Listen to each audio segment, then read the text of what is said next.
I'm actively on vacation camping, just so you know. However, I wanted to update this whole double turn thing because everybody keeps commenting on my video saying, what if there's 2 lanes turning?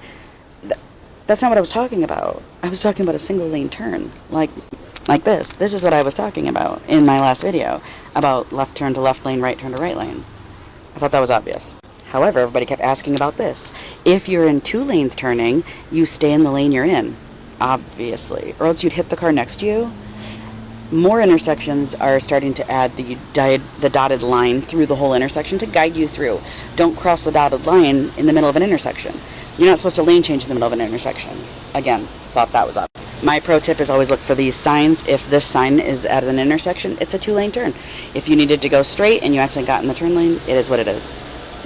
I don't know what you guys want from me. This is obvious. Critical thinking skills, though.